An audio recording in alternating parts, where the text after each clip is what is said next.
ہم اللہ کے گھر میں آئے ہیں لیکن دنیا کی محبت نہیں چھوٹتی، کوئی بات نہیں، دنیا کی محبت بھی اگر دی اللہ کے لیے ہو، ربنا آتنا فی الدنیا حسنۃ، ایک فطرت انسانی ہے، اس کا تعلق ہوتا ہے۔ میرا نماز میں دل نہیں لگتا، سستی آتی ہے، تو منافقوں کی علامت ہے۔ اذا قاموا الی الصلاۃ قاموا کسالى، کہ نماز کے لیے بڑے مر مر کے اٹھتے ہیں۔ یراؤن الناس ولا یذکرون اللہ الا قلیلا، توبہ کرو، استغفار کرو اور اللہ کا ذکر زیادہ کرو تاکہ دل کی اصلاح ہو جائے۔ اولاد اپنی کمائی میں سے اپنے والدین کو خرچہ نہ دے، گناہ گار بالکل گناہ گار ہوں گے، کیونکہ اولاد کی کمائی تو ماں باپ کی ہوتی ہے۔ انت و مالک لابیک، حضرت فرمایا تم بھی اور تمہارا مال بھی تمہارے باپ کا ہے، باپ تم سے جبراً بھی لے سکتا ہے۔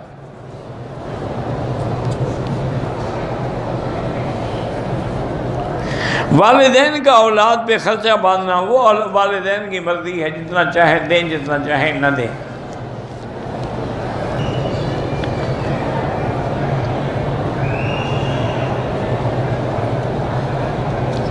ہماری عمر بھی کافی 34 35 32 سال ہو گئی ہے، رشتے نہیں ہو رہے، لوگ کہتے ہیں کہ جادو ہے۔ اللہ عالم بیٹی، اللہ کو پتہ ہے، ہم تو نہیں جانتے کہ جادو ہے یا نہیں ہے۔ آج حالت یہی ہے کہ جس کا رشتہ ہو جائے اس پر تو جادو نہیں ہے، جس کا نہ ہو اس کو جادو نے روکا ہوا ہے۔ یہ نہیں حالات ہیں۔ آپ 34 سال کیوں انتظار کرتی رہیں؟ آپ نے 20 سال میں کیوں نہیں رشتہ کیا؟ جب عمر بڑھ جاتی ہے رشتے آنے بند ہو جاتے ہیں۔ جادو کا کیا ہے؟ کوئی جادو وادو نہیں ہوتا۔ بہرحال اگر آپ کو شبہ ہے تو سورۃ البقرہ گھر میں پڑھا کرو اور سورۃ الرحمن 3 دفعہ پڑھ کے دعا کیا کرو، اللہ اچھا رشتہ نصیب کرے۔ اور اب ان ایڈیل ویڈیل کے چکروں کو چھوڑ دیں، جو بھی غریب رشتہ ملے قبول کر لیں۔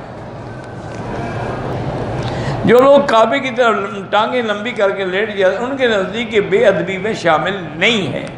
جن کے نزدیک بے ادبی ہے وہ نہ کریں۔ ہر ملک کا اپنا اپنا رواج ہے نا۔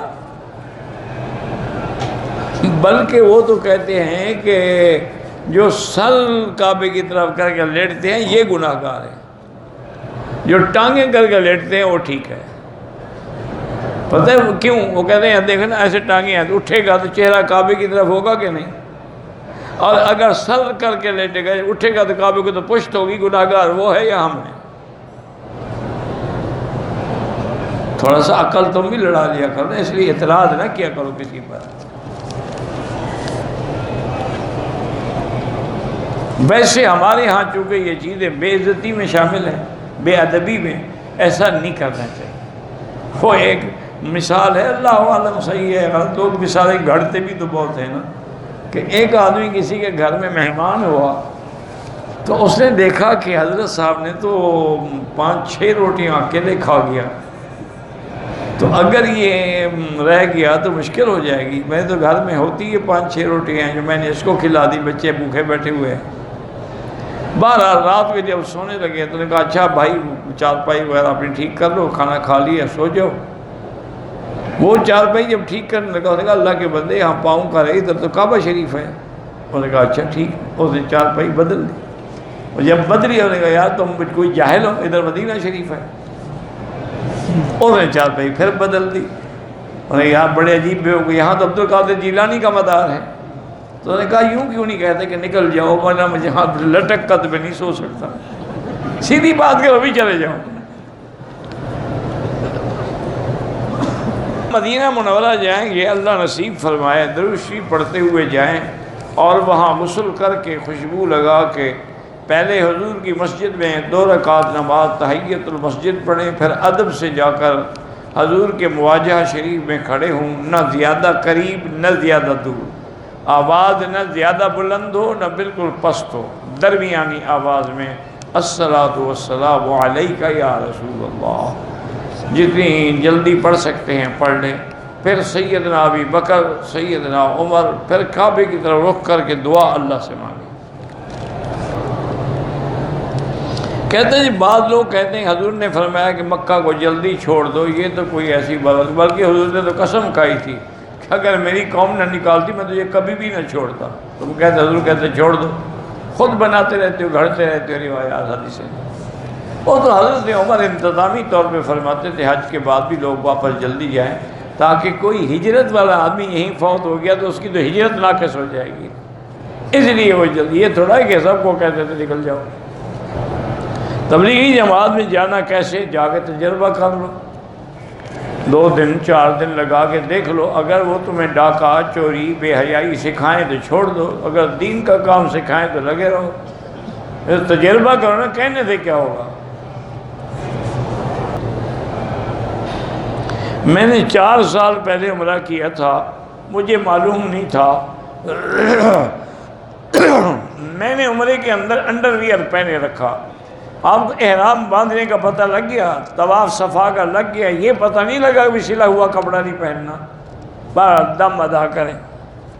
پاکستان کے کچھ علاقوں میں یہ رواج ہے کہ جب میت کو دفن کر لیتے ہیں تو اس کی قبر پہ اذان دیتے ہیں، یہ بدعت ہے، ناجائز ہے۔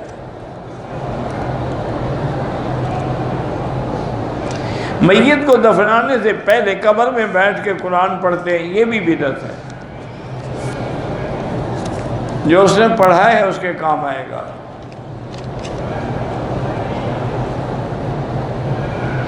میرا بھائی، میں نے اسی لیے کہا ہے کہ پاکستان کے سیاست کے بارے میں مجھ سے سوال نہ کیا کرو، کیونکہ آدمی جواب تب دے جب اس کو حالات پر پوری دسترست ہو، خبر ہو، معلومات ہو، نہ ہو تو کیسے خبر دے۔ میں دوسری شادی کرنا چاہتا ہوں، جب بھی ایسی کوئی بات ہوتی ہے تو بیوی گھر میں ہنگامہ کھڑے کر دے، اس کو نہ بتائیں، چپ کر کے کر لیں، آپ نے ہنگامہ ضروری کرانا ہے۔ جب 6 مہینے، سال، 2 سال گزر جائیں، بچے ہو جائیں، لے کے آ جانا پہلے بیوی کے پاس کہ ان کو سنبھالو، یہ بھی تمہارے بچے ہیں۔ اللہ کے بندے، بیویاں جھگڑا کرتی کوئی نئی بات، اس کا بھی کوئی طریقہ ہے کہ بھی اس کو زبان بند کی جائے۔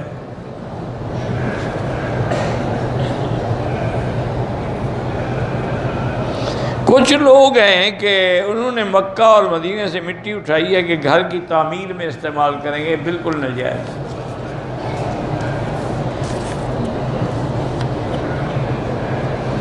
سفر میں اگر ہم تیمم کریں گے، بالکل ہر نماز کے لیے تیمم کریں گے۔ تیمم کلومیٹر سے تعلق نہیں رکھتا، پانی نہ ہو تو تیمم کریں گے، پانی ہو تو تیمم نہیں کریں گے، اس کا کلومیٹر سے کیا تعلق ہے۔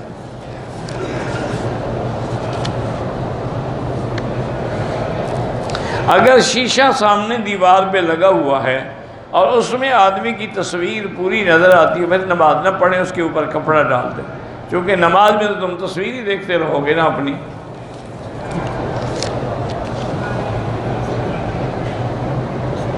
میرے اوپر بہت سارا قرضہ ہے، استغفار زیادہ کریں۔ اللہ کا قرآن میں وعدہ ہے کہ جو آدمی استغفار کرتا ہے اس کے رزق کو میں بڑھا دیتا ہوں۔ حرم میں سیلفیاں بناتے ہیں، ویڈیو بناتے ہیں، ناجائز۔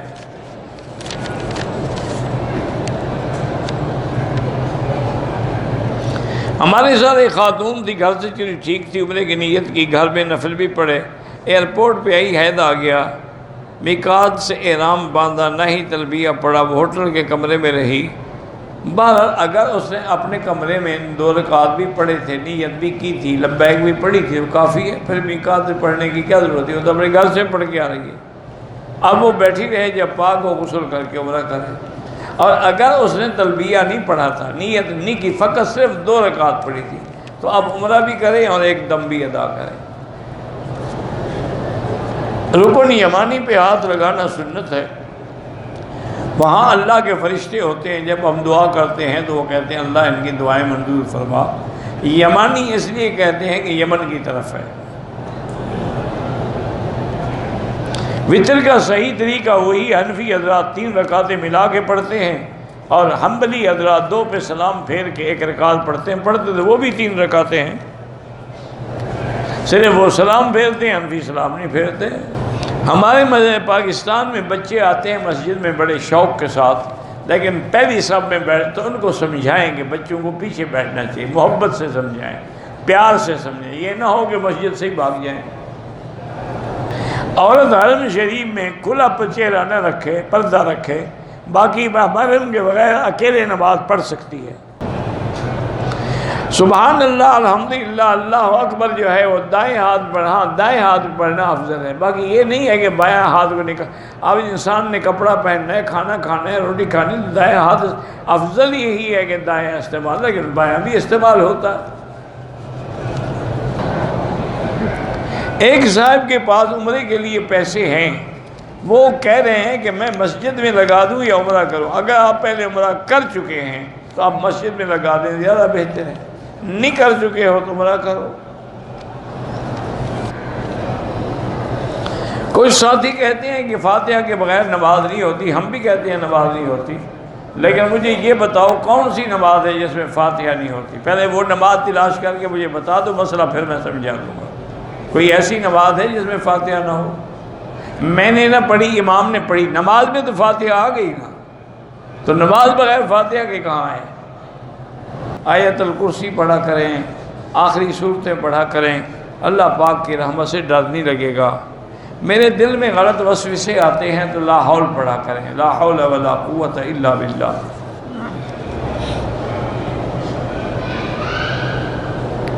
والسلام علی من اتبع الہدی، یہ کافروں کے لیے ہے کہ اگر کافروں کو، یہودیوں کو یا عیسائیوں کو خط لکھنا ہو یا ملنا ہو تو ان کو کہیں کہ سلام اس پہ ہے جس نے اللہ کے دین کی پیروی کی۔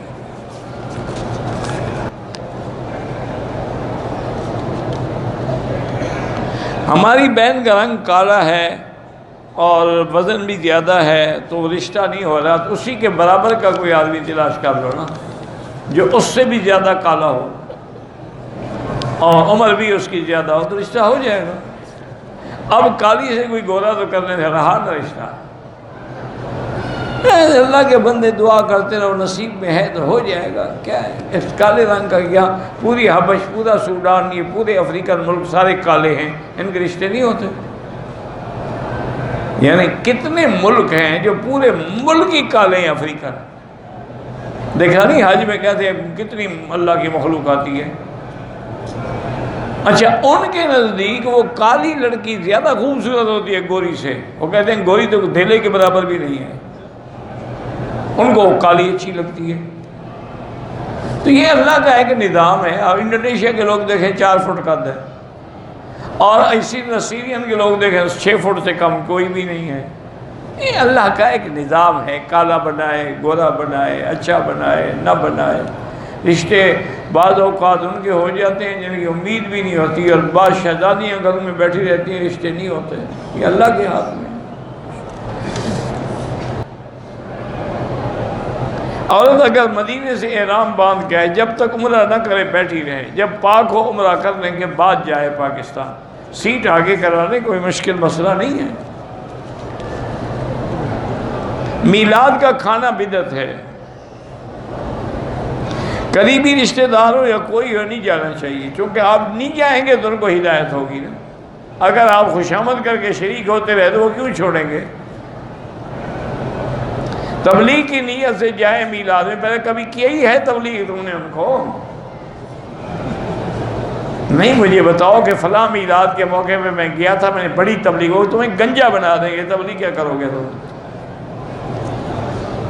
اتنا ماریں گے کہ بال بھی نہیں چھوڑیں گے۔ تم ان کی مجلس میں جا کے تبلیغ کرو گے؟ تبلیغ اکیلے کی جاتی ہے، طریقے سے کی جاتی ہے۔ حضرت عمر نے مونچھیں رکھی تھی، بڑی مونچھیں تو نہیں تھی جیسے یہاں کے لوگ رکھتے ہیں، سنت کے مطابق رکھی ہوئی تھی، کیونکہ مونچھوں کا منڈانا منع ہے۔ واللہ اعلم۔ اللہم صلی علی سیدنا محمد وعلی آل سیدنا محمد کما صلیت علی ابراہیم وعلی آل ابراہیم فی العالمین انک حمید مجید۔ یا اللہ یا اللہ یا اللہ یا رحمان یا رحیم یا حی یا قیوم یا ذی الجلال والاکرام، یا الہنا الہ کل شیء الہا واحدا لا الہ الا انت، اللہم انت المیسر لکل یسیر وانت علی کل شیء قدیر، یا لطیف الطف بنا فی تیسیر کل یسیر فإن تیسیر کل اسیر علیک یسیر۔ اللهم يسر أمورنا وأمور أولادنا وأولاد أولادنا وبناتنا وأخواننا. اللهم يسر أمورنا وأمور من أوصانا واستوصانا. اللهم يسر أمورنا وأمور المسلمين برحمتك يا أرحم الراحمين. اللهم اشفنا واشف مرضانا ومرضى المسلمين. اللهم ارحم ضعفنا واجبر كسرنا واشفنا واشف مرضانا ومرضى من أوصانا ومرضى المسلمين برحمتك يا أرحم الراحمين. اللهم انصر الإسلام والمسلمين. اللهم احفظ سائر بلاد المسلمين. هذا البلد الأمين فاجعلها آمنا مطمئنا سخاء رخاء إلى يوم الدين برحمتك يا أرحم الراحمين. یا اللہ پاکستان کی حفاظت فرما. یا اللہ پاکستان کو ہنود اور یہود اور قادیانیوں کے فتنوں سے محفوظ فرما. یا اللہ ہمیں مانگنا بھی نہیں آتا، بغیر مانگے عطا فرما. یا اللہ تمام آنے والوں کی حاضری قبول و منظور فرما. یا اللہ جو بچیاں بغیر رشتے کے ہیں ان کو خیر کے رشتے نصیب فرما. یا اللہ جن کی اولادیں ہیں ان کی اولادوں کو صالح بنا. یا اللہ جن کی اولاد نہیں ہے ان کو اولاد صالح عطا فرما. ربنا آتنا فی الدنیا حسنة وفی الآخرة حسنة عذاب النار. صلی اللہ تعالی علی خیر خلقہ سیدنا محمد وعلی آلہ وصحبہ اجمعین.